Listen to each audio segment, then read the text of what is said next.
Well, welcome back to our podcast. This is another episode of Me, Myself, and I, an official confession stand podcast. And I'm one of your hosts, Hannah/Spuds. Sam Swags. Sam Swags. And Sarah Carbs. That's me. What are we reading today, guys? I don't know, Sam. What are we reading today? Sam hosting? Is that... Well, no, she just always reads what we're reading. Okay. Yeah.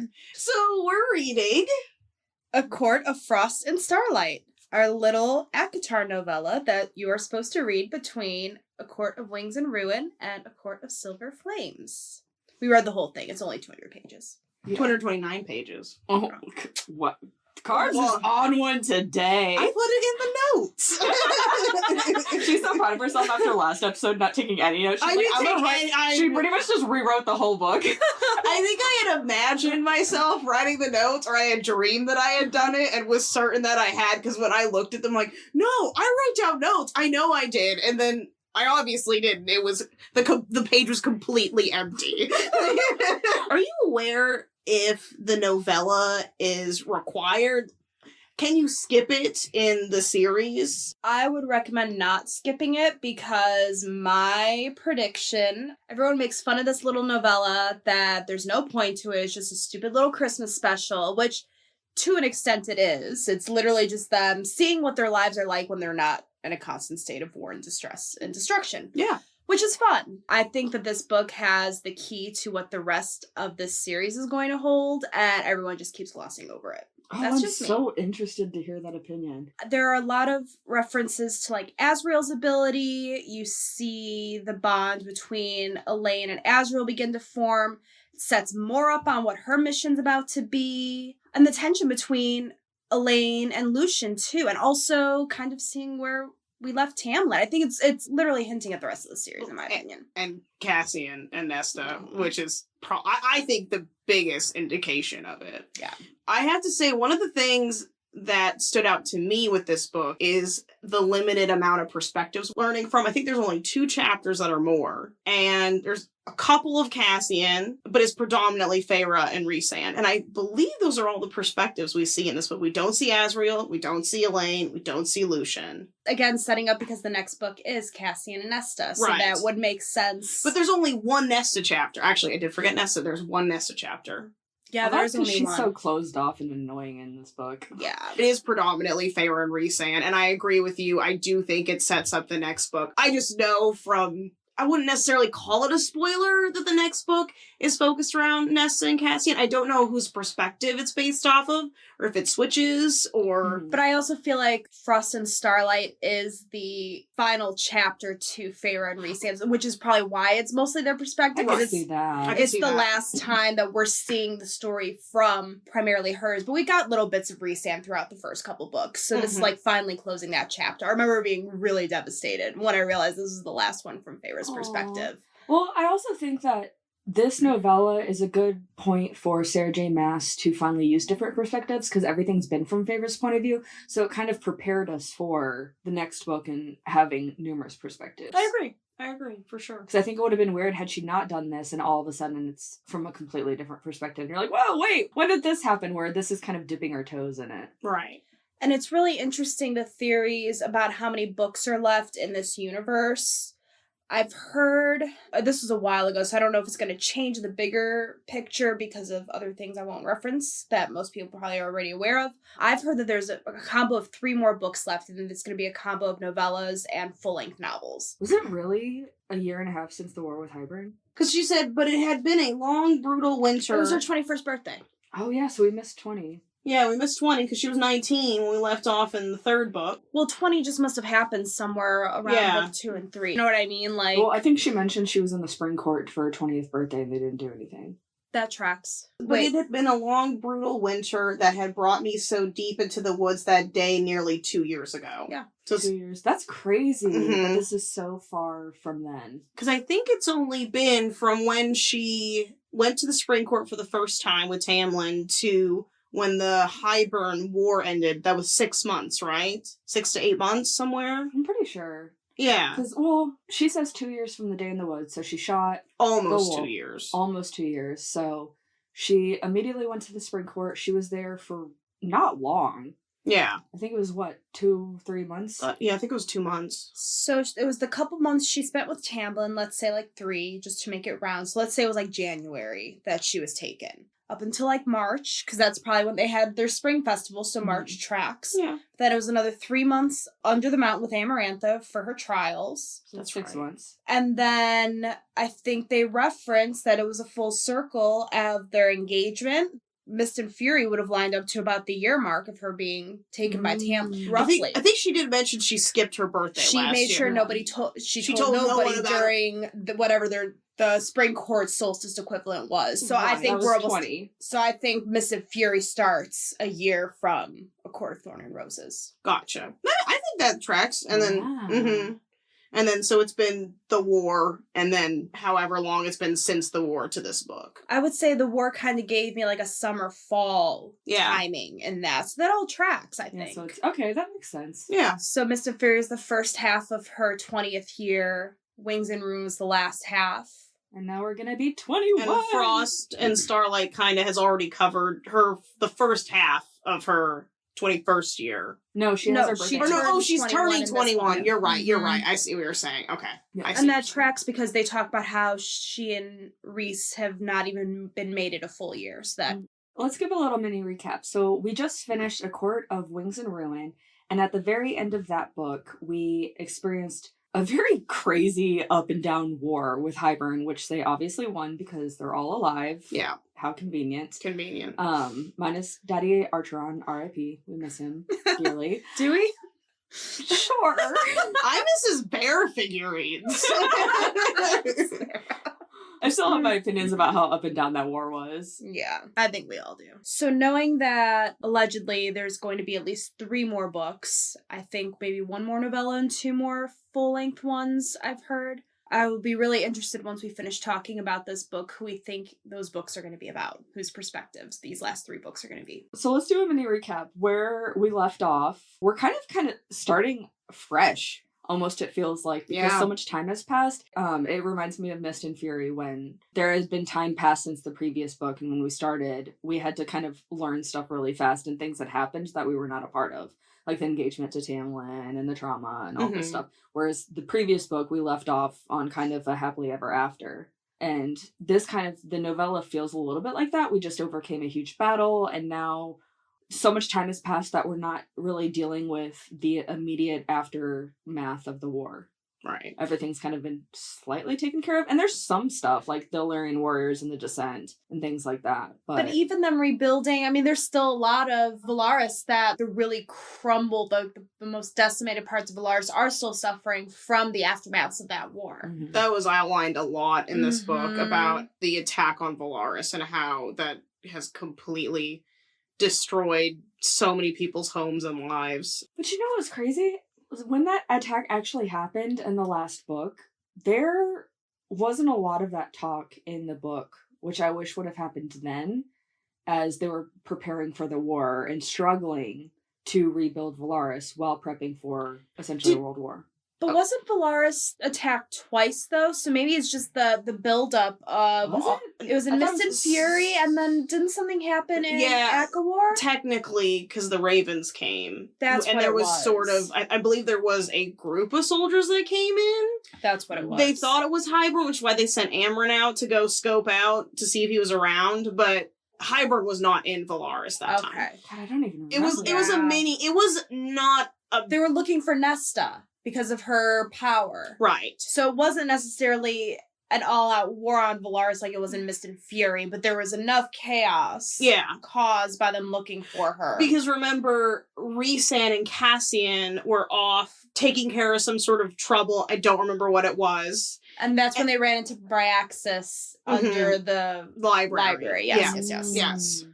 So yeah, in my head, I guess it was just the culmination of it and them not being able to focus on rebuilding because they were going into battle. Mhm. On top of how badly just destroyed it was in general. I have a bone to pick with this book. Do I'm tell! not Can you just guess what it is. What is the most infuriating thing for me about Sarah J. Maas and her female characters? I think I know what it is. What Is is it it, the Carmen? painting? Yes! Oh my god, the fucking painting! It's so dumb, and now she gets like offered a studio, but then she has to go to an abandoned studio and paint because she's too shy and weird and whatever. I hate it. I hate it so much. I have two things, because we were talking about the battle in Valaris. Did you remember Racina? Because Barely, okay. She was just tapped on. Wait, was she referenced before this book? That's what Like, briefly, I'm pretty sure it was when Yeah. she was walking around Valaris one time, but it was such an insignificant moment. No, she was, remember, in the attack with the adder, she was helping fight off people. Yeah, I know. Yeah. But, like, it was such a brief moment that was very insignificant. Like, you would never remember I'm her sorry. name. I misunderstood. I thought you said that, like, she passed Faerie at one point. No, They're like, when she was in Valaris. It was one of those, like, passive characters. So passive. Honestly, like, I vaguely remember her from that book. And the other thing was, I mean, speaking about the painting and stuff, because we meet Racina. Racina is encouraging Faerie to paint again. And then she tells Rhysand about it. And he's kind of being pushy about her going to paint again. I got a little triggered by it. Were you? Like, he's not really listening to her. She's obviously, I don't know, like, I'm not sure if I'm ready for that, or it has to be the right building, or, like, she's making these excuses. She's obviously still working through her trauma with it, and he heard her, but he wasn't listening, I think is what bothered me about that interaction. Yes. Their whole relationship bothers me in this book. I'll be honest, they get so cringe in this book. I don't know. This book was not it for me. I have an issue. Everyone was annoying in this book. Nesta was annoying, Fair was annoying, Rhysand was annoying. The only people who weren't annoying were more Elaine. Elaine. Elaine didn't bother me in this book. This is the most Yeah. personality we see of her in Right. the book. You know what's so annoying though? So like, I agree. Nesta was such a brat this whole book. Rhysand has a huge problem with Nesta not helping Faerie when she was a human, but he doesn't have a problem with Elaine. And he literally is like, but Elaine is Elaine, so it's fine. It's like, what? I have a theory. About that. I think it's because Nesta does not want Rhys to have any control in her life. Like, she doesn't want to be part of the inner circle. She And he has doesn't an want issue with it. Like, and he has a major issue with it. And that is my theory about it, because his whole grumpiness to how she behaved as a young woman is completely unjustified. Like, it doesn't make any sense to me. He has no right, in my opinion, to hold that against her. He wasn't even there. But also to not have it for the other older sister. Right, who Doesn't was make any Just sense. as compliant. Compliant. Yeah, I think it's a control thing, personally. I think he's really bothered by the fact that Nesta will not live with them, will not hang out with them. She's not wooed by his generosity. That's me, but And it's probably like salt in the wound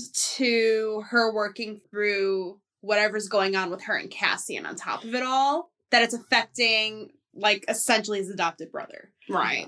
On top of not being able to control her, like, he cannot even help. Yeah, he's not even doing But you know anything what's for so them. funny? Like, I understand that, but it's also kind of a double-edged sword, because, like, although Lucian is not, like, his brother and stuff, Elaine is being really standoffish to Lucian, and he has no problem with that. But the Yeah. moment that it's his friend, he's like, whoa, you're being too rude to my friend. I also made that comparison between Nesta and Cassian and Lucian and Elaine, because we have Nesta and Lucian are kind of acting very similarly in different ways, whereas Nesta's avoiding everything, and Lucian's avoiding Elaine. He's not staying at the house, and that's what bothers me about him. He's not even trying to, I don't want to say encourage her, but just to make himself more known to her, make her more comfortable around But him. see, I thought it was the opposite. I thought he was being overly respectful of the fact that she was going through a bunch of stuff. I think that was what it was at first, but then I think what happened is It shifted. it shifted in this book. Take, for instance, when the first time she sees him in this book, she was super excited, running to the door, thinking it might be Nesta, and it's Lucian. And you could see that excitement and drop. Like, you could feel that happen in the book. And I feel like that is Lucian interpreting Elaine as you're not what I want, you're not what I need. How do you blame him, And though? I think there's an entitlement to Lucian when it comes to Elaine. I feel like he's upset that she doesn't naturally want to come to him. I think it might and- be confusing, though, because they're mated. Yeah. He might And have conflicting feelings about, like, what he's supposed to do, because there is that entitlement of, this is my mate. But I think he's also mad. I I'd think be mad, too!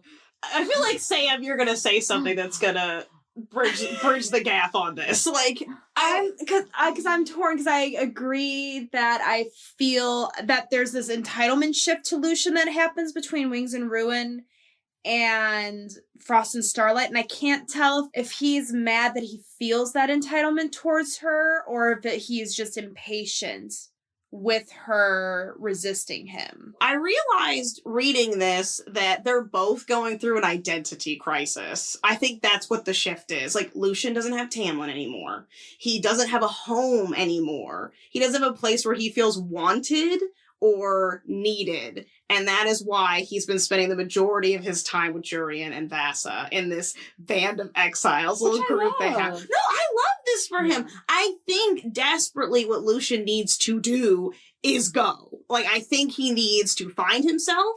I think he needs to figure out what he wants and who he wants to be without Tamlin, without Rhysand or Feyre or Elaine dictating his path. I think his identity crisis is so subconscious down to the fact that he doesn't know who his father truly is, because he has been thrusted wholly into the Autumn Court lifestyle when really half of him is day at the same time. So it's no wonder he didn't stay long at the Autumn Court. He didn't stay long at the Spring Court. He's not comfortable in Valaris.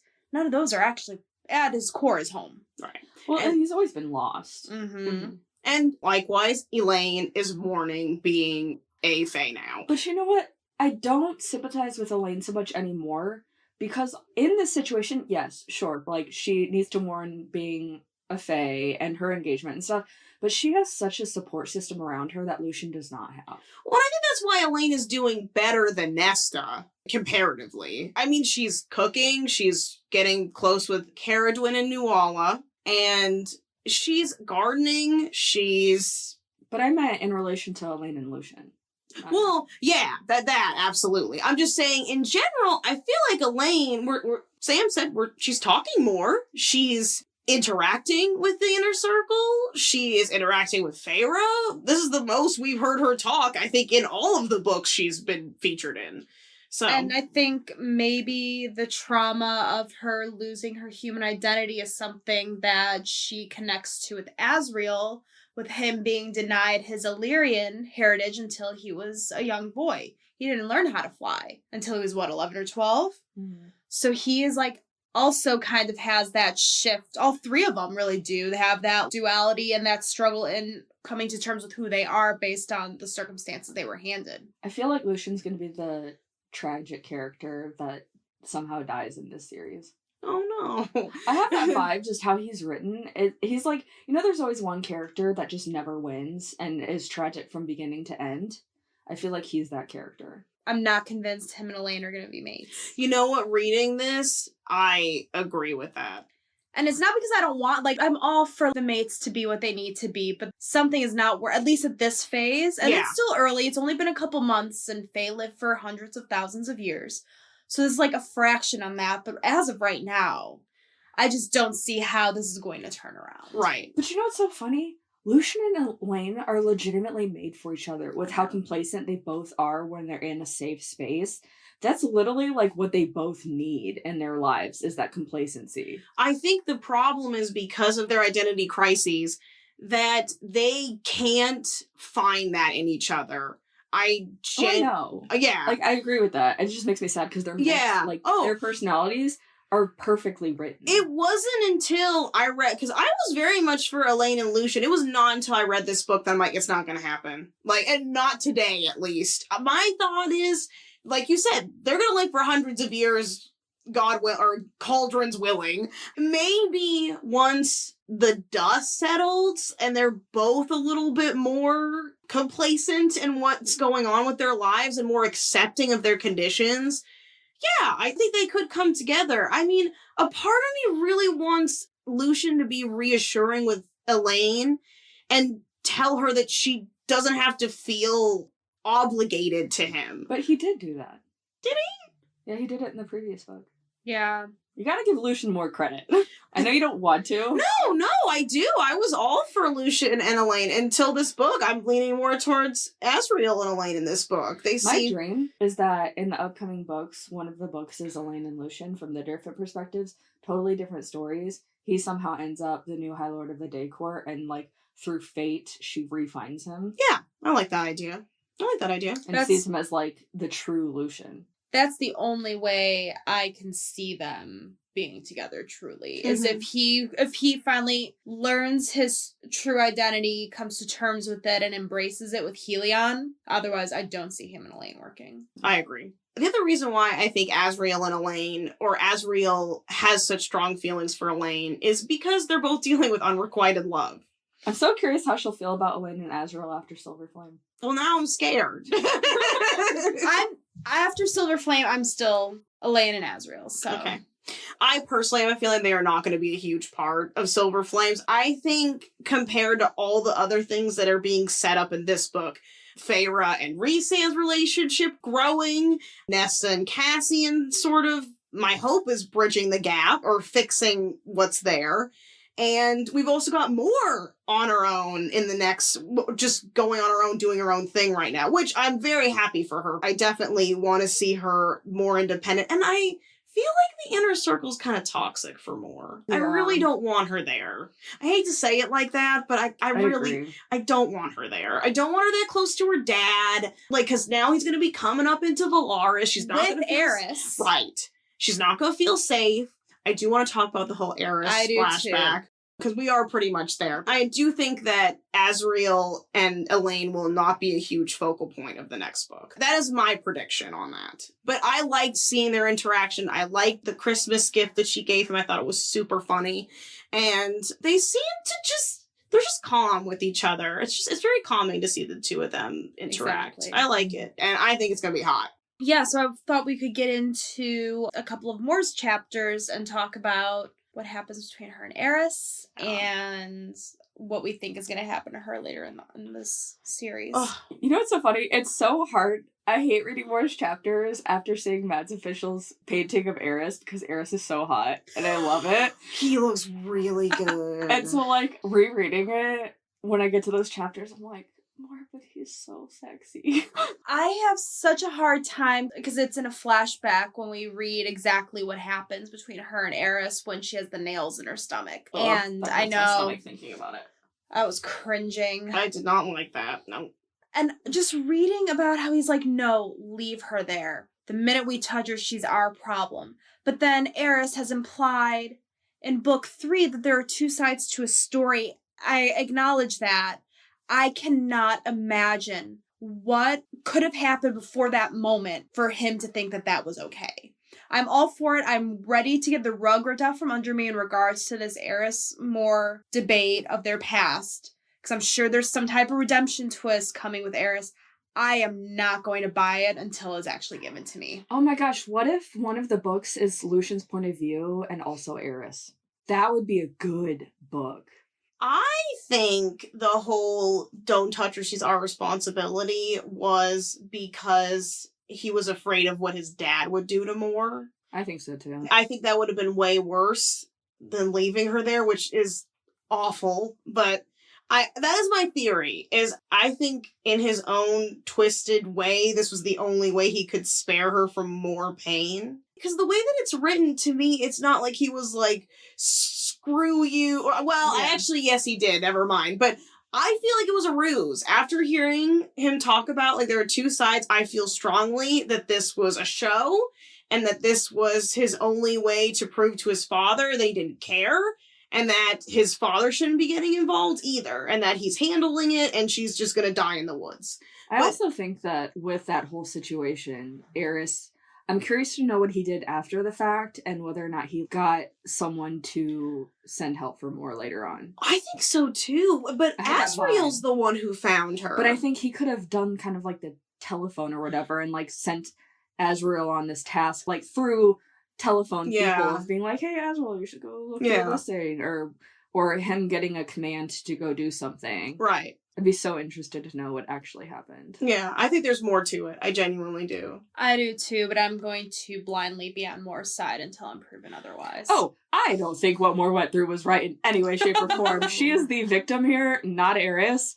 I just don't think Eris is as bad as we think he is. Mm-hmm. I think that he's been raised in a toxic household where he sees one thing, but you gotta give him credit that he is willing to change and see a different perspective and knows how screwed up his dad is, and he doesn't want to be like him. Yeah, it's become very clear that Eris has learned the errors of his ways, Mm-hmm. or that he's starting to understand the ramifications of everything, and that Eris and Lucian are the only redeemable brothers from that group of children, because Yeah. they're all, like, freaking awful. Yeah. I'm so curious to know if, like, Lucian goes to the day court and Eris, say Baron dies or something, and Eris takes over the autumn court, how that relationship will pan out. I think that would be really healthy if we have some... Oh my god, what if the plot twist is Elaine ends up with Eris?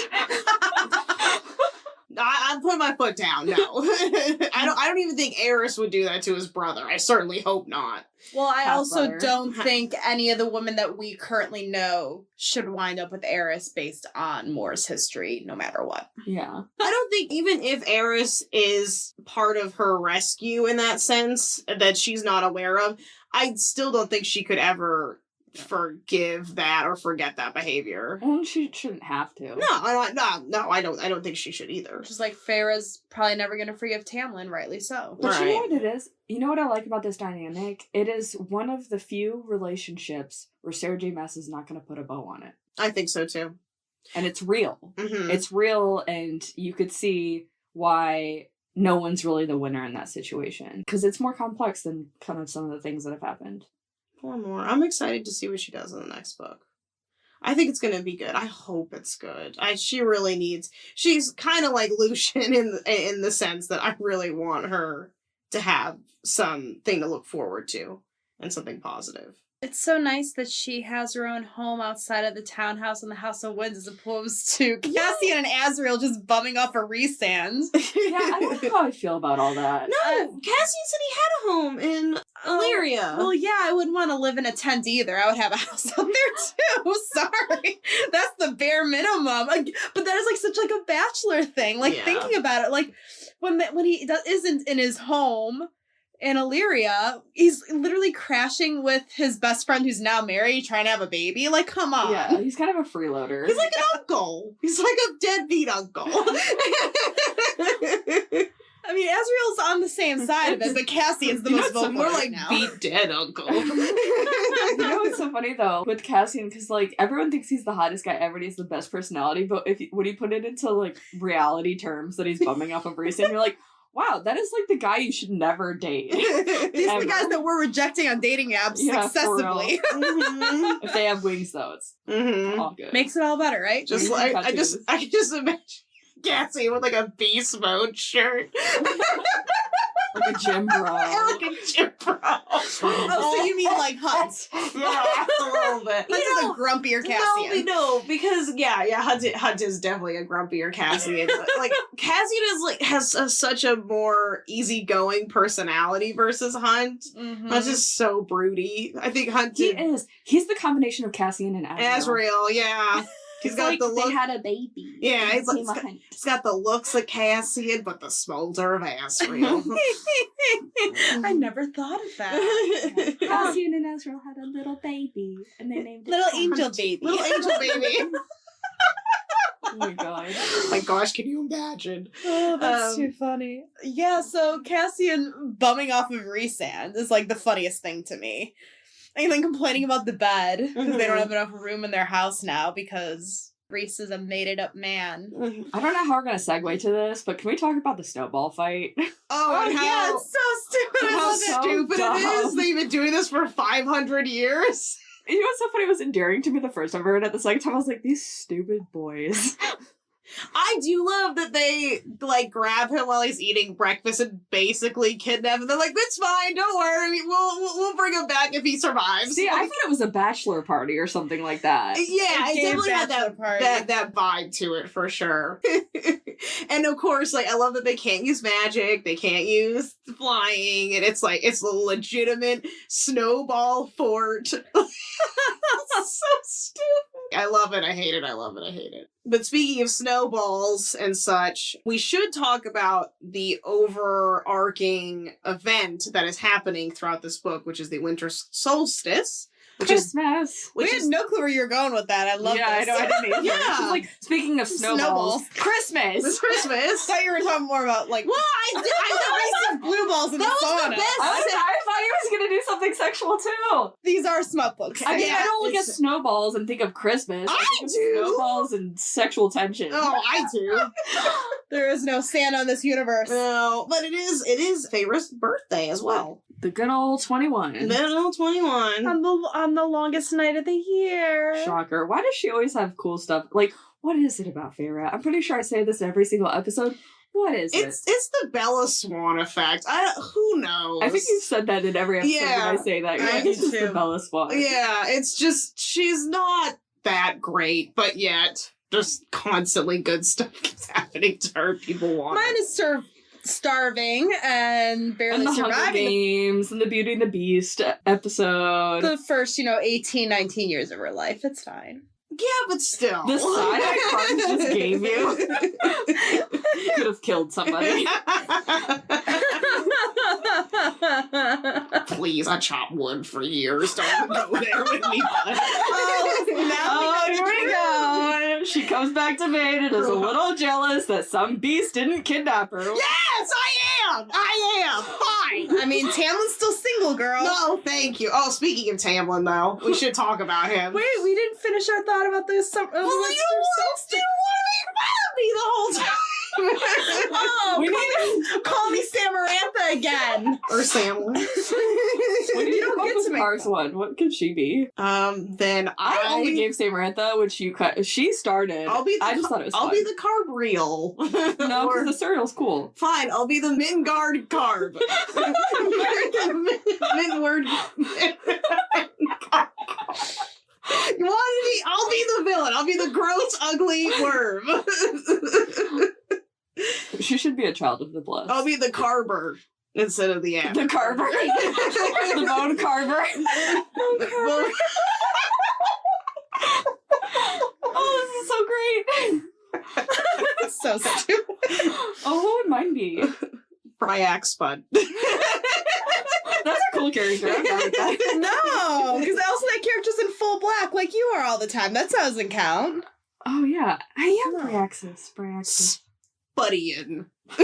Like Helium, but Spuddian. I heard that as like Jurian. Hey, I'll be your daddy. Yeah, you could be Jury, you could be Spuddian. Spuddy. I love Jurian. Yeah. Sometimes. I When we want remember him, right? Yeah. to see him in the next book. I did one of my first TikToks where it was like, who is your mate? And I got Jurian's eyeball, and so I put it to the music of, I shall call him Squishy, and he shall be mine. That's funny.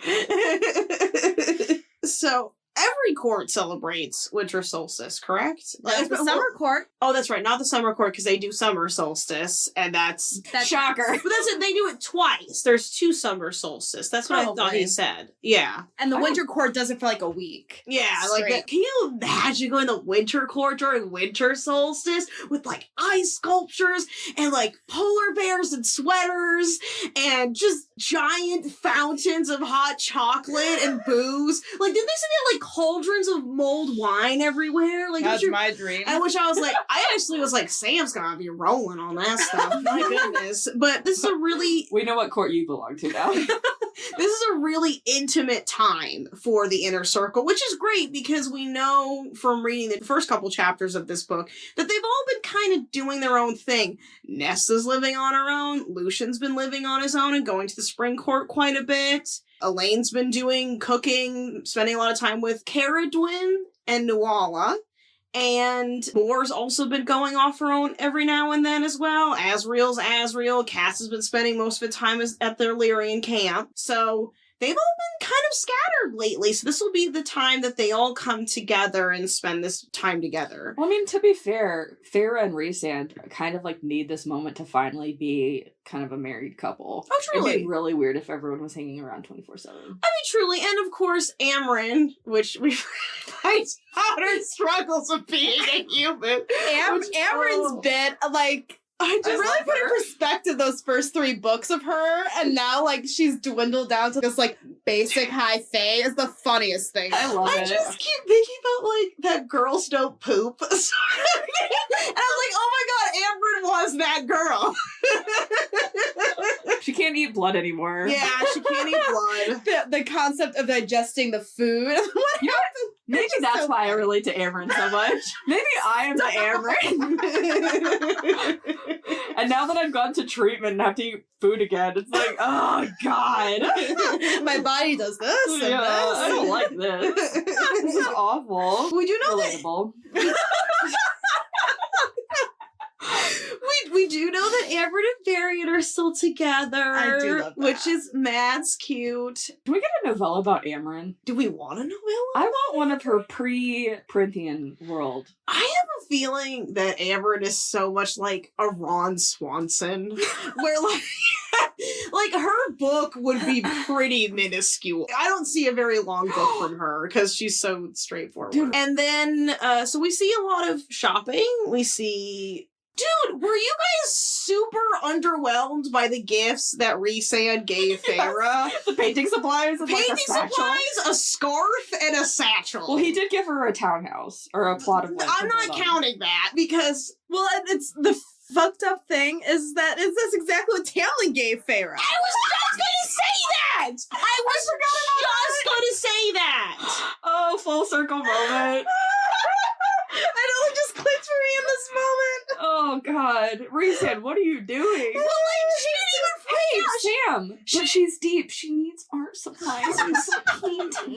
But from the right High Lord. I was so disappointed with it. I thought he was gonna buy that art studio thing for her. I know. That was I was banking on that. Not these underwhelming scarf satchel paint kit. And like you said, this is the same stuff that Tamlin got her. I mean, Or gotten her those things and like, oh, there's one more, and then show her the art studio so that it's Right. like part of it. right. I would honestly, it would have been more climactic if he just did the whole dick in a box thing. Oh, I love that. I love that idea. I think She probably that actually was like what it I more. was expecting. I mean, I feel like what's the most important thing is that they're together and they're alive and they're with each other. Like, that's the best. Their whole and them Give- deciding on children is very confusing to me. Yeah. Because at first Faye was like, I want children, but not for a long while. And then all of a sudden But- she's like, you know what? Let's have a baby right now. This is what I want to do. I've been so serious about this for the past 20 minutes. Yeah. Let's do it. And how we finally learned that you can only conceive twice a year because Right. Fae periods are every 6 months for a couple weeks or whatever. Oh yeah, we have that whole pointless chapter about Faye period. I feel like that's going to be important, though. I have a bad feeling that knowing that the periods are so intense for Faye, and maybe they're worse for Feyre. I mean, it's hard to say because she does come from being a human, so who knows what intensifies it, her being a human or her not having these over 500 years to sort of prepare and go through it as a young kid and build up to it. So who's to say why they're so intense with Feyre? But I mean, she'd be knocked unconscious to get through her period, which Don't most of us wish that though? I'm just saying that's not a common thing. I wouldn't go into a hospital and be like, okay, I'm about to start barbecue sauce phase. I need to go Oh, under. yeah, my ears. They're bleeding. I'm just saying, you wouldn't normally go to a doctor and ask to go under when that happens. It's awful, but it's not that bad. And I'm trying to imagine how horrible that would be. And it makes me feel like if that's what periods are, pregnancies have to be 1,000 times worse. Mm-hmm.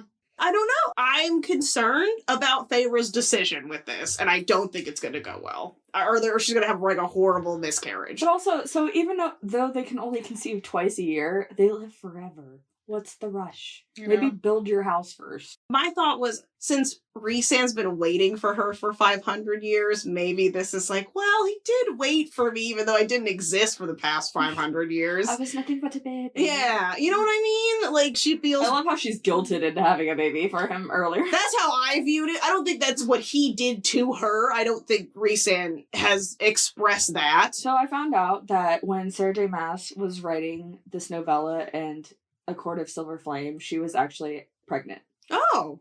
Yeah, she With her talks about second baby. And so I think a big transition with Faerie was she wrote what was going on in her own actual life. Wow. And that's why it was a brash decision. Right. I mean, I don't mind. You know, we did see the Bone Carver in the last book, and he presented himself to Faerie as this young boy who looked like Rhysand and him. Back from talking about the Bone Carver. I mean, the Bone Carver. Carver. We're like, or, oh no, I'm not even gonna go, because like my last name is Carbonell, so I could also do Carbone Carver. No. Which is stupider. But the Bone Carver, it makes way more sense. Okay, yeah, so we talked about periods. We talked about pregnancy. Let's move on to more exciting subjects. Let's more exciting stuff. No, you know what we do need to talk about is Rhysand going to see Tamlin. That's next on the list.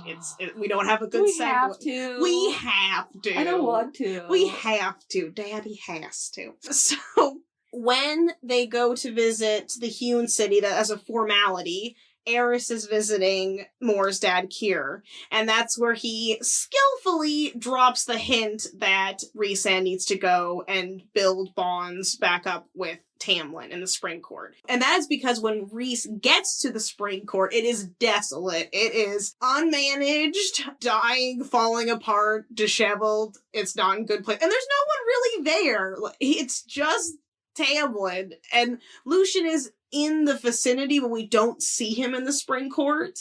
And also, Rhysand remarks on how there are these huge claw marks on the door, which could have been from Faerie screwing him over, but also from just Tamlin's horrible temper. Yeah. So. But in this moment in time, do we blame him now for how angry he is? No. I didn't really blame him from the get-go. Oh, I did. I've had a change of heart. Listening to that episode and remembering the trauma that we had talked about that Tamlin was dealing with from his history, from seeing Faerie die, from this sort of fragile mentality he had about her, and then the guilt and shame he held about like what they did to Rhys's family, and now Rhys has his beloved. Of course, guilt, shame, all of that spun into fear. It made him do some horrible things to get what he felt was the right thing, or to do the right thing. And now we're here. I mean, he did make amends as best he could. He saved Faerie in Hybern's war camp. Mm-hmm. He also provided a little bit of his power for Rhys so that Rhys could come back. Not for him, but for Faerie. They also have to now because they want to scope out. It was a 2 for Kier. 1, is that they kind of went under the guise of it being winter solstice, but they're like, we need to keep our friends close and our enemies closer. Right. But also wasn't a deal that Kier, because he aided in the Battle of the War, which we didn't actually talk about in the previous episode, in the last book, that he offered his soldiers if he could come to Valoris. Yeah. That isn't happening yet.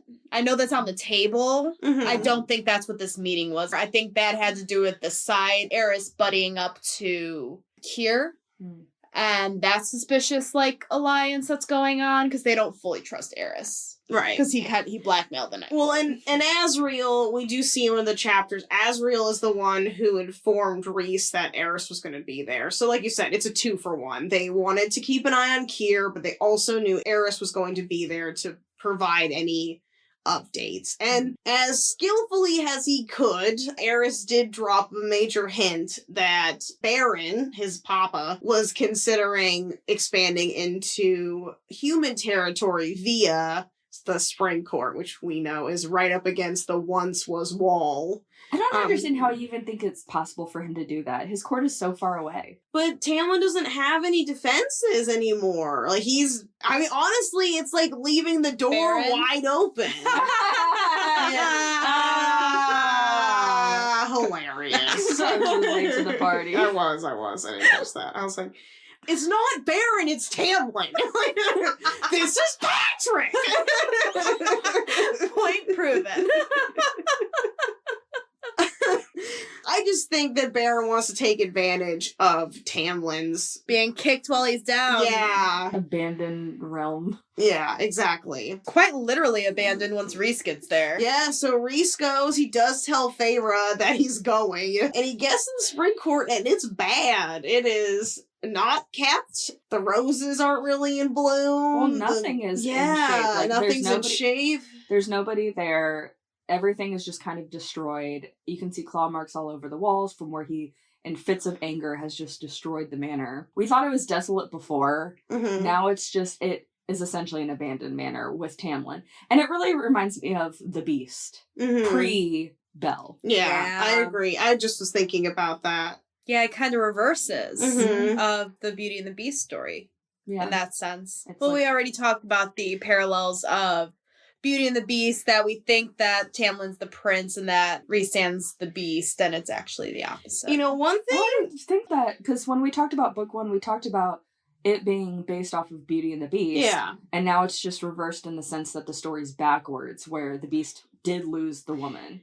So, one thing I've always theorized, especially about the Disney Beauty and the Beast version, is that there was another woman before Belle. And the reason why I theorize this is because they are very, very cautious about, you'll notice this throughout the beginning of the movie, do not tell her there's a curse or a chanting spell because of the bias, because she has to genuinely fall in love with the beast. If she knows that there is a curse, she could just say, I love you, and it won't work because it's not genuine. So she can't know about the conditions of the curse. So it's like Faerie. the point I'm trying to go off of this is, I believe strongly they know that because there was someone before Belle. They learned the hard way. Right. The genuineness of it. So- And in the Spring Court, he openly admits that there have been other humans. Well, I'm just saying, like, I think that Faerie is the other woman. Oh, Like, yeah. it made me feel like we're setting up Tamlin for redemption.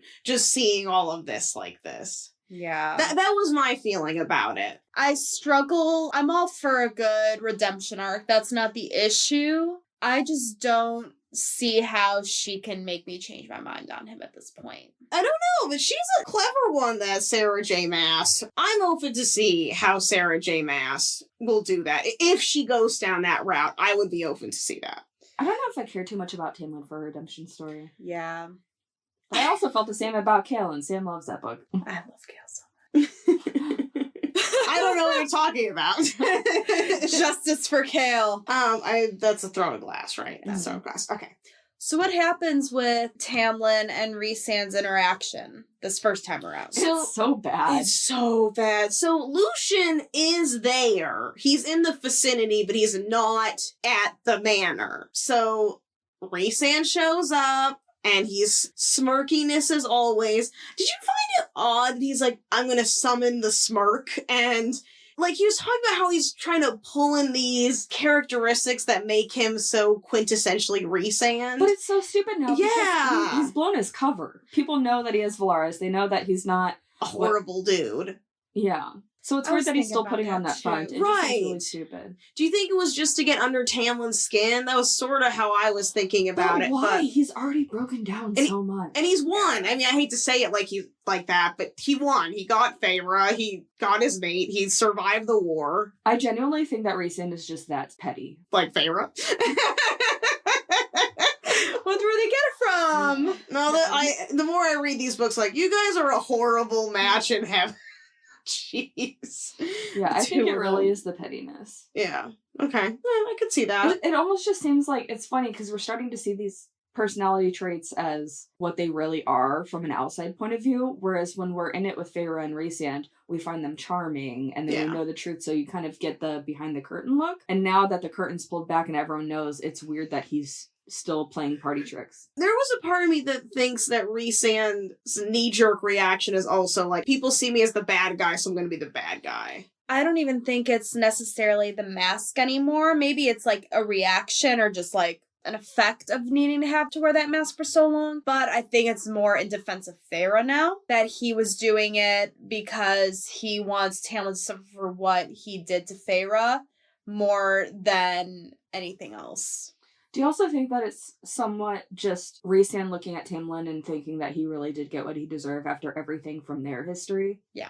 It did feel very much like karma came to Cassian and I'm just gonna gloat over this. There was that vibe. Well, he essentially does say that eventually. He says, you deserve everything that has happened. I think so. And the humbling thing is Tamlin actually acknowledged it and agreed with it. The second time it seemed that he owned up to it. That's the second meeting. After Rhys's gloating, yeah. Mm-hmm, This explained the 2 different meetings. So this first one was Rhysand inquiring more about Tamlin's state of why aren't you protecting your estate? Not necessarily, they don't get into Feyre at first. It was more political. And Tamlin, of course, is like, do you see anybody here to protect? Yeah, you did this. Yeah, like, your mate, the woman I used to love, completely screwed me over, and now I'm defensive, and now you think I can just defend this area and the humans? Yeah, I have nobody. And Rhysand offered, I mean, in an insensitive way, he's like, dude, I'll just give you Night Court. And he's like, I don't want any of your ilk, what's that word? Yeah, he's like, I don't want any Night Court ilk on, I just love that word, on my lands. Because also think of how degrading that is. Yeah! You're like, you come to mock this man when he's at his lowest, and then be like, well, I'll give you some of mine. Yeah. So you can do your job. But can you imagine, so Tamlin had Feyre.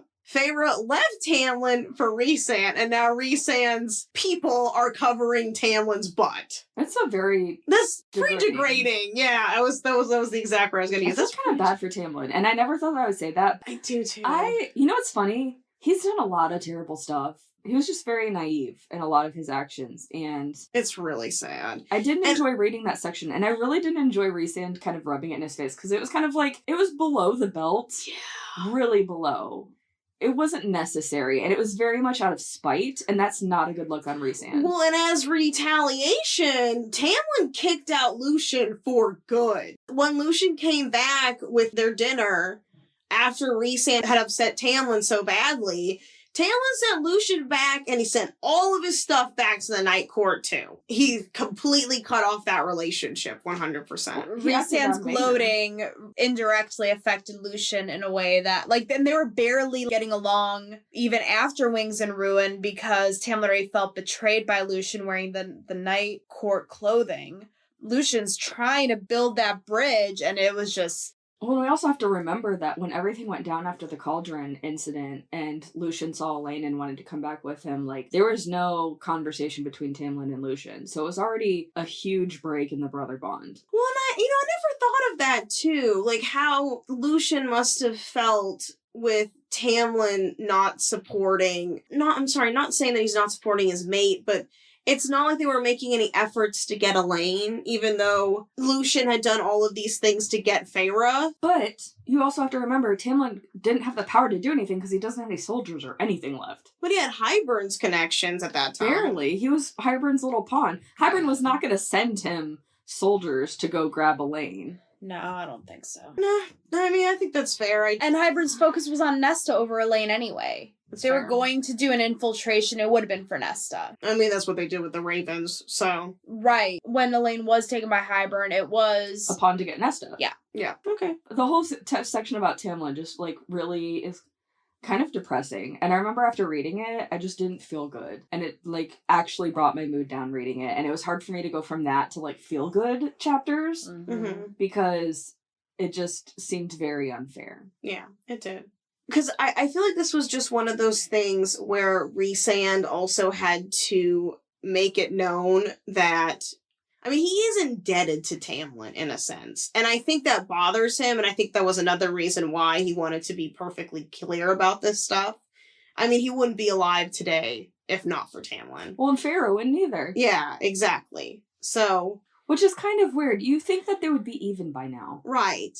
I would think by now they're even. So why is he gloating in his face? He's a jackass. But it's funny, because then it makes me wonder, seeing him after he's kind of come out from behind the curtain and wondering how much of that persona actually was slightly Rhysand. From when we first knew Rhysand to now? From what the perception was. Like, he was so good at that character, and I wonder if there's that saying, like, a lot of excellent actors are great at their characters because their characters take pieces of their true self. And I'm wondering if Rhysand was so good at playing that kind of farce because parts of those were actually his deep down personality. There's some underlining truth. Yeah. But that he finally was able and comfortable and willing to show those sides safely and under the guise of it being a mask. Yeah. But now that the mask is pulled, the fact that he's still doing it kind of proves that some of those were actual tendencies that he had or mannerisms that he had. Yeah. I think at the end of the day that he was just doing it to defend Feyre, that he could put aside all of his stuff with Tamlin in the past, but what Tamlin did to Feyre was like the final nail in the Tamlin But that's coffin. so weird. This is after the war. If it was before the war, I would understand. That's fair. Like, if it were right before the war, but the fact that he helped get Elaine out from the King of Hybern, he helped save Feyre, he helped save Rhysand. This is an attitude that I would have towards Tamlin post-Cauldron, which was, they screwed up his court. They did a lot of damage. It wasn't like they didn't do anything. Yeah. But, like, after all of these things, especially the fact that Feyre and Tamlin have made peace with the letters and what he said to her. Like, I want you to be happy, and she says, I want you to be happy too.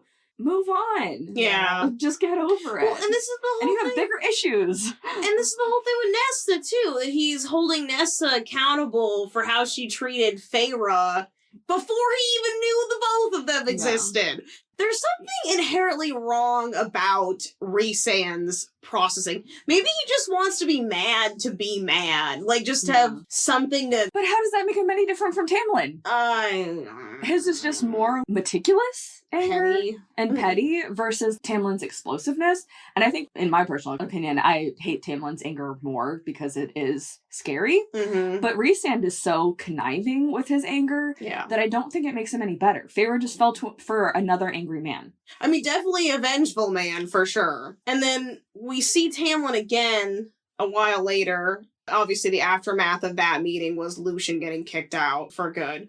Which I think, personally, this is sort of a good thing. Although this did demonstrate, again, how... Lucien has no home. I think Lucien needed this. I think his indebtedness to Tamlin made him feel obligated to him as a friend and to fixing this relationship because Tamlin came to him at a time of need and he was trying to do the same for Tamlin. So with Tamlin officially kicking him out, it did free Lucien to make his own decisions. And I think, even though it's kind of cheesy, I think this whole band of exiles, I think it's a good start for Lucien, personally. I think it's a good start, but I also wonder if Lucien coming back to the Spring Court was also him trying to rekindle his bond with Tamlin and not knowing how to, and kind of like being a ghost floating around, trying to figure out how to navigate that. And I think that he's got so much stuff going on with not knowing how to navigate any relationship. And so I kind of hate Tamlin for sending him away. But I also kind of pity Lucien because it's just like another closed door. Another thing about Lucien is I do think there's a self-sabotaging nature to him when it comes to his relationships. Like, for instance, with Elaine, I think part of his anger towards Elaine or his just impatienceness with her, I do think not only does it come from his sort of desperate need to be loved, but also the fear of, well, if I have someone special, I mean, we do know that Baron and Eris know of Elaine's existence. So maybe this is his weird way of indirectly protecting Elaine. If she doesn't like him, that's a good thing. Yeah. If Tamlin is gonna kick him out, that's a good thing, because I feel like sometimes Lucien views himself as the black sheep. Well, because he is. I mean, he is, but you know what? Like, he's his own beautiful snowflake. He really has stepped up. He's proven himself to be a resourceful and loyal person. If he wanted to get into the Night Court, he totally could and sort of make a name for himself there, but he doesn't want to. He wants to make his own way. I don't think he could. You don't think so? No, I don't think that they would ever be accepting of him the way that the Inner Circle works with kind of like their toxicity traits. I think it's very hard to get into the inner circle. Yeah. And I think the only reason why even Elaine's in the inner circle is by association with Feyre. Mm-hmm. And Feyre's only in it because that's her mate. Yeah, Mhm. and Rhysand is the High Lord of the Night Court. Because look, Varian's not in it. Yeah. Yeah, but I don't think he really strives for that either. And I always feel like Amryn is in the inner circle by proxy, not by choice. I think that they need her, and that's why she's in Yeah. there. I think that they don't really... She's just included because I think she's included because they need her at certain times. Mm-hmm. But it is interesting now that she is just a high fae, Mm-hmm. that she doesn't have much more say in the inner circle because they don't really have much use for her anymore. Which is kind of a shitty trait of the inner circle. I mean, like, obviously her and Nesta were close before then. Like, they had this instinctual connection, and that's sort of like, there's power within that's just right below the surface, and they both connected with that. And both had their prickly exterior personalities Right. with that inner turmoil. Right. I think they both just see through everyone's bullshit, too. I think so, too! They're notorious for calling people out. You could look at... Someone could say something to Amryn or Nesta and tell them they're a bitch or whatever. They'd be like, yeah, I am. You know what I mean? Like, they're just very upfront about that. But they're like, yeah, I'm a bitch, but you're also a backstabbing, like, dishonest... Hypocrite. You're also a liar who tells your family you love them and then goes behind their back and self-sacrifices yourself. You're also a nosy, pointless painter. Like,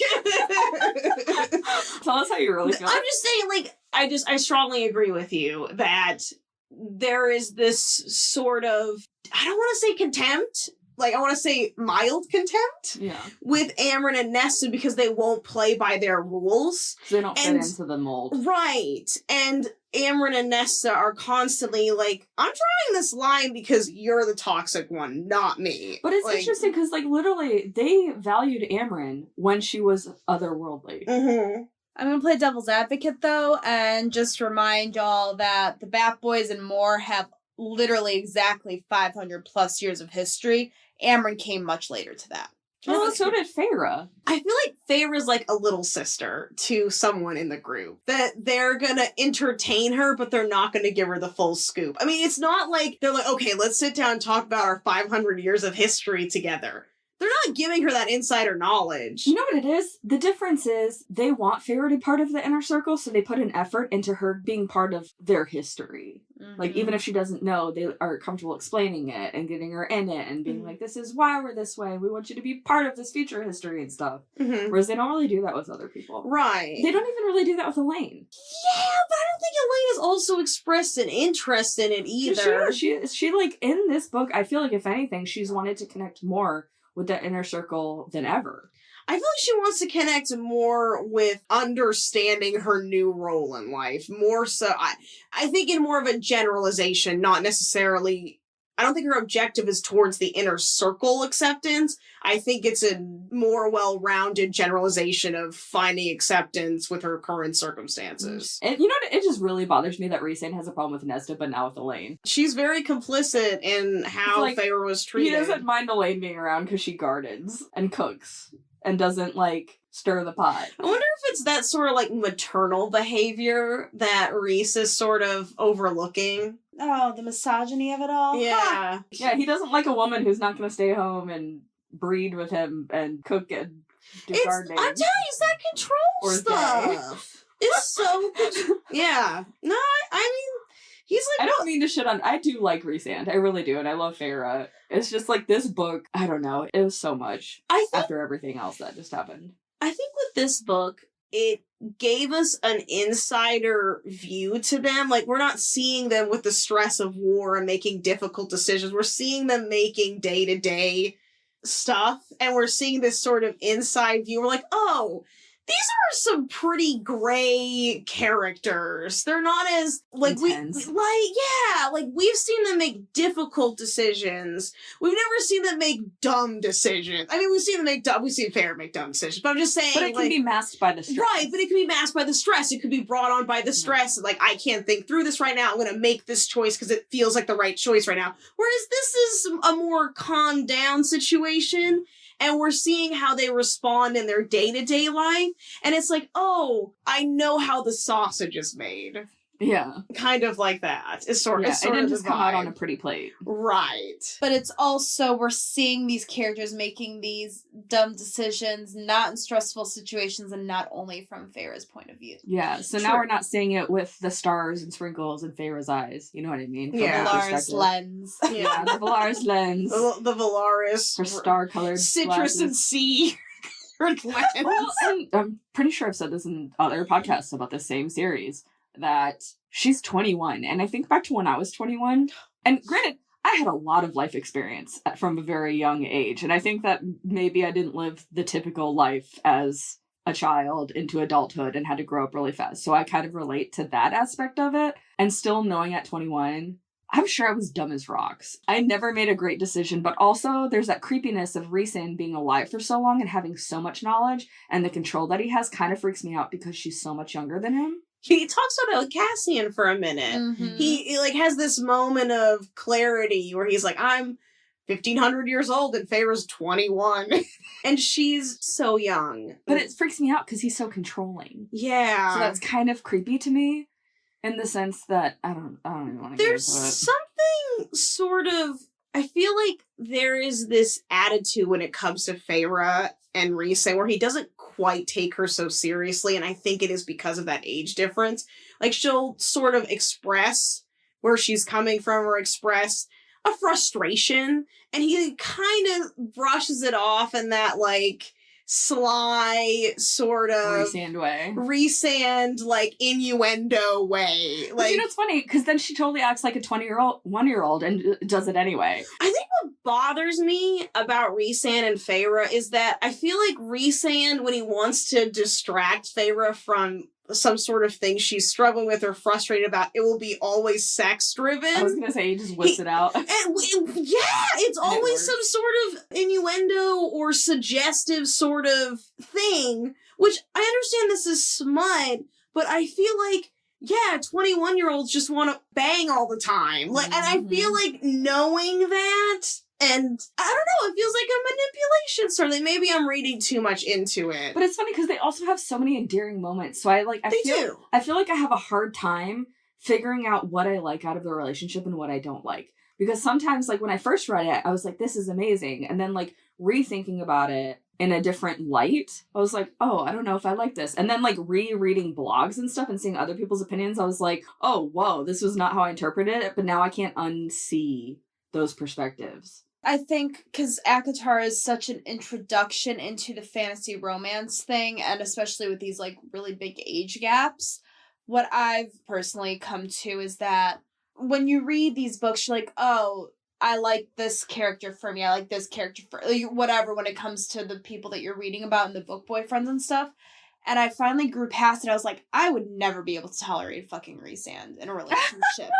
But it totally works for them, and I love and appreciate their dynamic together. Yeah. It's not anything specifically I think is necessarily healthy or that I would want or, like, whatever, but it clearly works for them. Yeah. And I think that's the only thing that helps me get through it, because I could nitpick them all day too, but at the end of the day, I want to remember it's a book and enjoy it. I mean, I feel the same way about Nesta and Cassian, though. Like, I started rereading some of Silver Flame, and there's some moments where I was like, I can't believe when I first read this, I was like, oh, this is so exciting, or whatever. And sometimes I'm just like, wow, they're, like, the worst people ever to get together. Mm-hmm.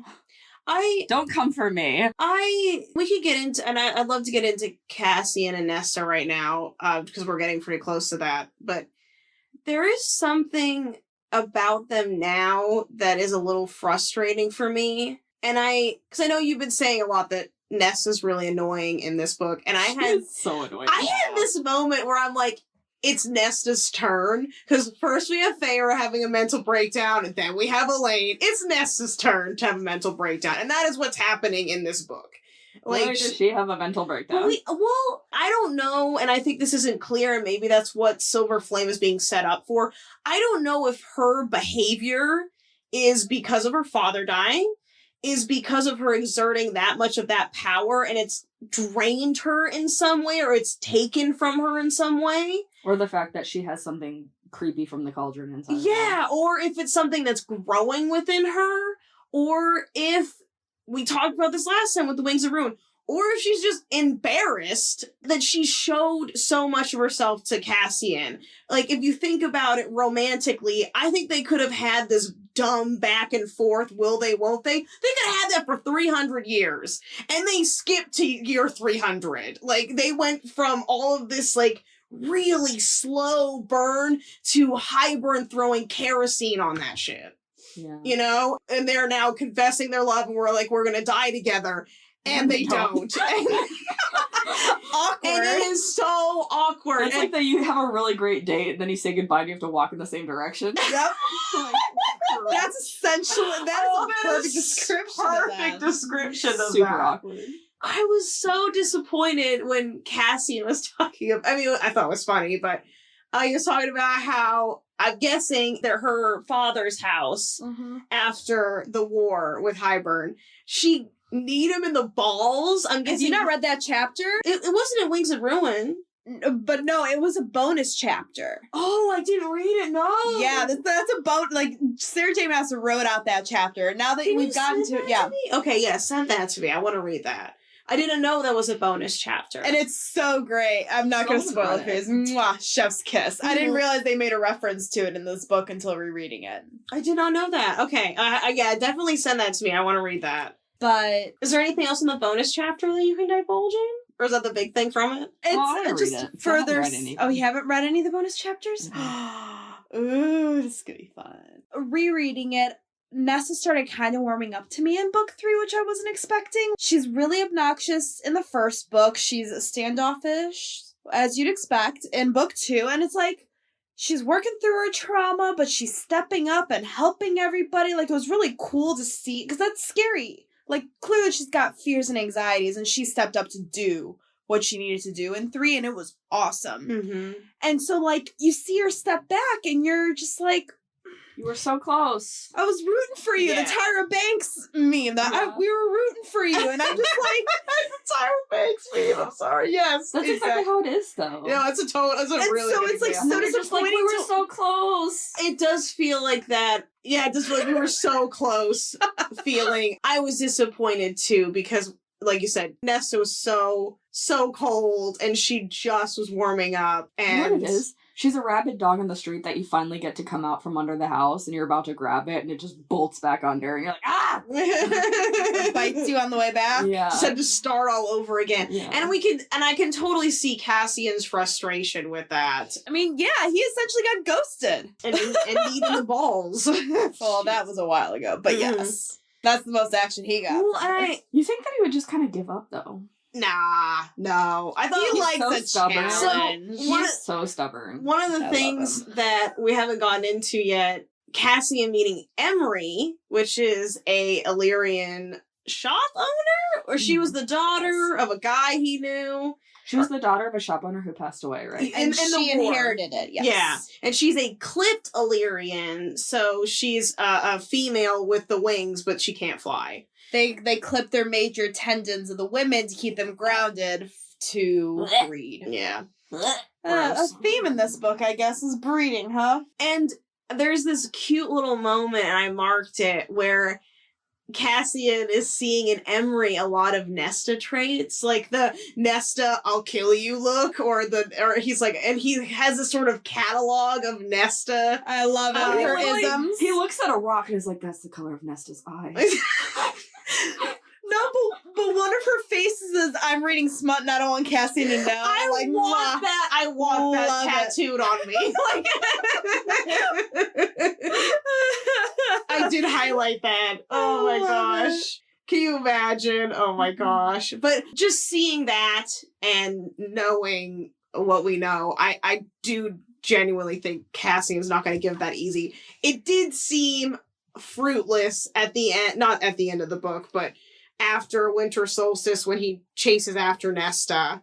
And he tries very hard to get her to open up, and he's doing the thing where he's being persistent, I guess, and trying to get her to talk to him. He wants to give her a Winter Solstice gift. She will not accept it. She doesn't want anything to do with it. He chucks it in the ocean. into the river. Yeah, into the river. What do you guys think it was? Do you know? We do. Oh, so You guess what it is. You guess what you think it is. Wrong. is it something I've seen? Is it something I know? No. Oh, so it's something I wouldn't know about. It's something personal to Nesta, but that trait of hers already been touched upon. Is it a bookmark?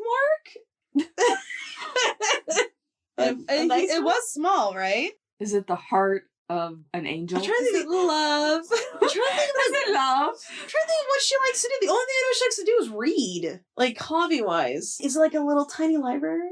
I'm not telling you. What's tiny and, like, book-centered? Is it cute? I'm sorry, I was so underwhelmed by Reset. I don't have faith in Cassian whatsoever. Last guesses, because I do want to talk one more thing about Cassian. Is it Jurian's finger? I'm sticking with bookmark. Safe bet.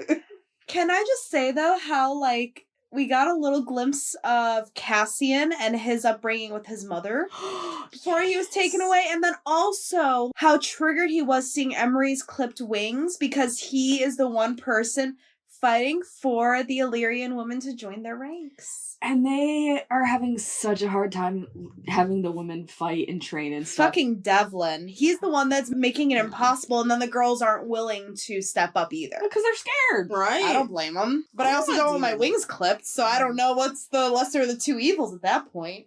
Go train in a dark cave. Away from men. What an admirable guy, though. We love Cassian. Oh, Cassian. Yeah, when he met Emery, he bought, like, all the clothes in her shop and then told her to divvy them out to the people in the area. That we're who going to be needed them. struggling most for the solstice storm. What a blowing guy. in. But he can't afford his own house.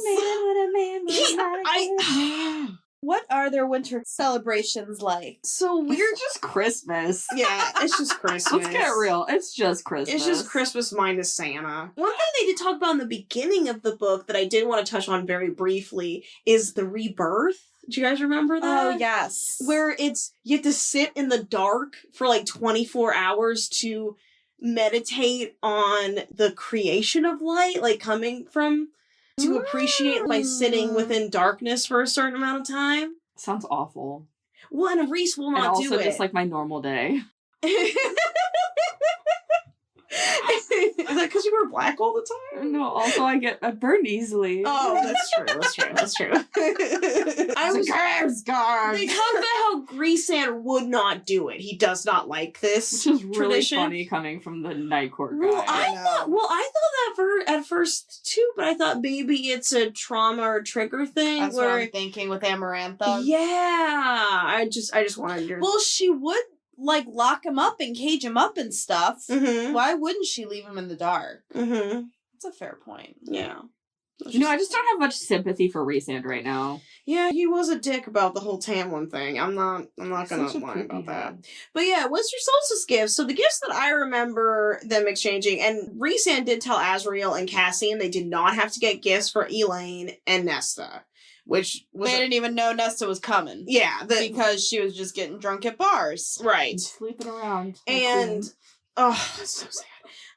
We know that Cassian gets more lingerie because she specifically asked. Their relationship's weird to me. It's fun. It's it weird. is kind of weird. Especially since they're kind of brother and sister. But it's- That makes it creepy.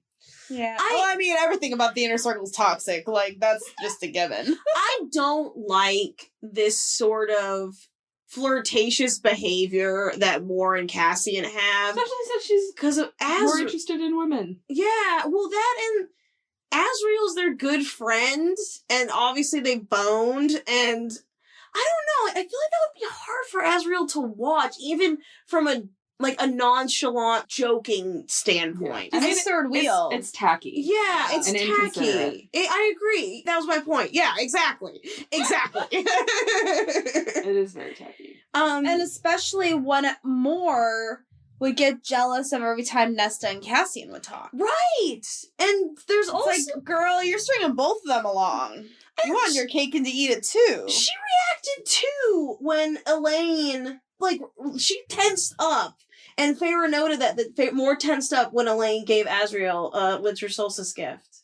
It's because this is Moore's little bubble where she doesn't have to deal with the realities of her trauma from Eris and her family and has to cope with being bisexual, preferring women. Mm-hmm. Which, I'm sorry, it's still really gonna bother me. Like, there's nothing wrong with being bisexual. Like, I wish that she was either bi or just lesbian. This, like, bi preferring women thing. I don't know. I mean, bi preferring women is still bi.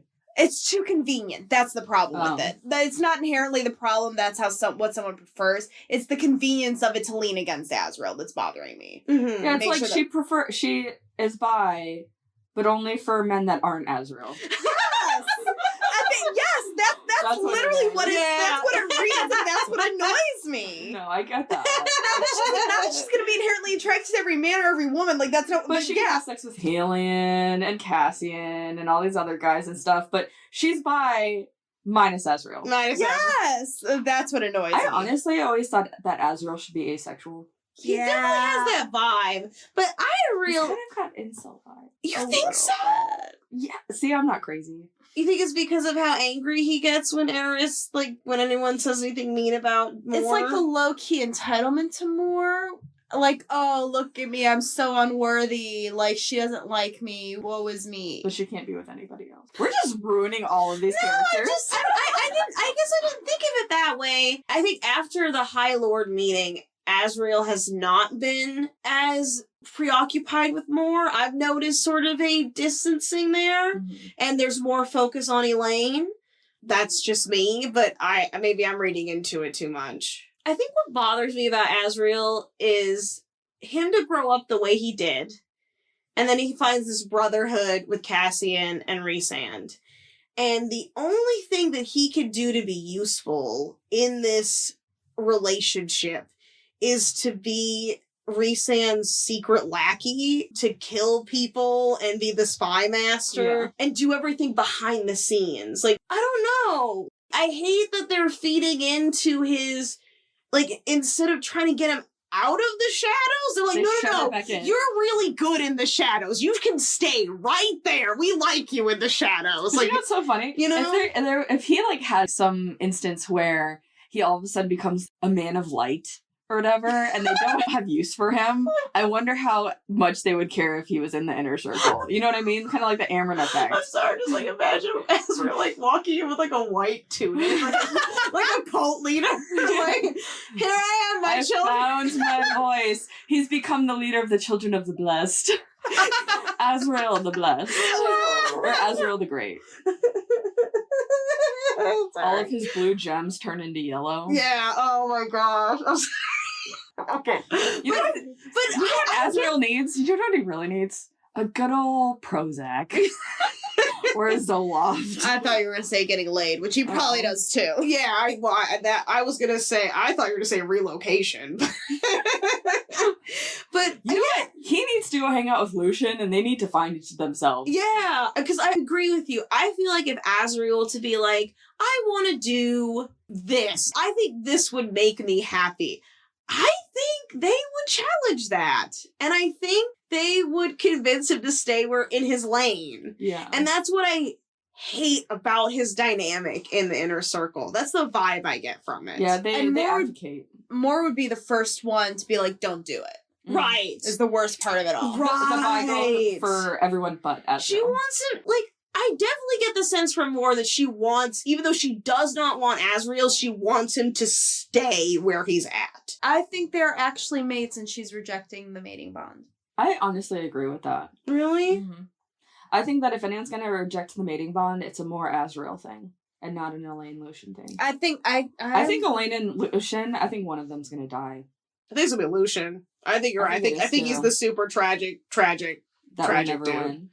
I'm very nervous about Cassian because there was a comment in, I think, the third book with Elaine. Yep. And they were like laughing. I was just like, no, it hasn't happened yet. And I was just like, what? I think that Nesta and Cassian are going to die together in like a blaze of glory. That's how it has. One can't live without they're going to go out Bonnie and Clyde-esque. Yeah, I could see that. Faerie and Rhysand are obviously going to die together because they made that stupid fucking pact.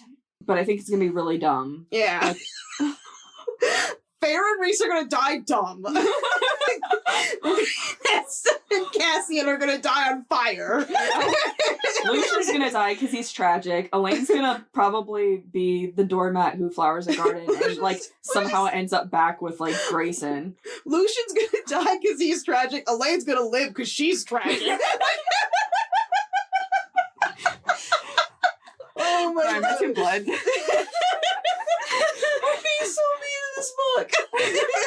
I'm just saying this would make a good story. Yeah, no, I mean, I think a part of it is just trying to prepare for what is to come, because I think knowing Sarah J. Maas, it can't be good. So it's like, I need to know who to mourn now, or I'm going to have to quit my job because I'm just going to be. But you know what? With Sarah J. Maas, you're never going to have to mourn anyone because she keeps everyone fucking alive. That's true. If Amren's still around. Yeah. Why is Amren still here? How? I thought you liked Amber. I do, but I don't get it. That's not a good story. Just because I like her character doesn't mean I believe she should be here still. I hate her and she needs- should be dead. Because she needs to learn the essentialness to pooping. But she learned about love when she said that to Varian before she went in the cauldron, and she shouldn't have come back out. But she didn't know how to poop. Oh. We needed that. We needed that. You know what's Spuds. so funny? That's also a thing in an eating disorder clinic. We celebrate poops in ED recovery because a lot of us don't get them. All right, I mean, that tracks. No, I get it. Yeah. We got Samarantha and Bone Carver over here. And I'm just the spud Bone reel. Carver. Spud Noodle? Is that what you No, said? Spud Reel. Spud Reel. Okay, I didn't just say that. We all agreed we're gonna be villains. That's why I'm the Bone Carver and she's Samarantha. I wasn't like, oh, a monster equals Spuds. It's not wrong though. Oh my goodness. So the big things are, we're talking about winter solstice. Big gifts are that are notable is Faerie gives everyone a painting, gives Rhysand a painting of her. She's so deep. She has no other choice. She's like, I don't know what to get anybody. I've got millions and millions of dollars. I'm gonna paint. I'm gonna pull it out of my soul. But she does give Rhysand her, I just remembered she doesn't like red and she paint like Lucian. what? His hair, she doesn't like the color red. Oh, yeah. He's just like bald. Blonde or something. Like, are you colorblind? It is worth noting that Rhysand's picture is of her bees from their Ouroboros. Yeah, Aurora. That's what I said. Which, like, what a dumb gift. No, I like it. She's based. You like, out of all the things in the book you can like, you like I'm that just one saying better. I get it. I'm not saying I would want it for myself. I'm just saying for that relationship, I think it makes I sense. just made you a really cool painting. We should hang it up in the baby It's nursery. a representation of her. Of how terrible she is. Yeah, it's like this deeper sense of herself, this deeper, uglier side to her. I just love and how she paints it. And it's like, this is a reminder for the rest of your life. What I really am. Can you imagine she was like, this is me, and it's a monster. I want you to have this. And so I think that's a wrap for this episode and this book. We are moving on to book number 5. Book 5, the 4th novel. The next episode we will be recording is going to be A Court of Silver Flames, chapters 1 through 24, which is the first part. It's pretty meaty. Yes. So we're going to take a little bit of time to read this section. So we will see you next time. And get out of here. Bye. Bye. Bye. Thanks for listening. You can follow us on Instagram at confessionstand_podcast for any show updates. Feel free to give us a follow on our Goodreads too to see what we're currently up to. That link is in our bio. Bye. Bye.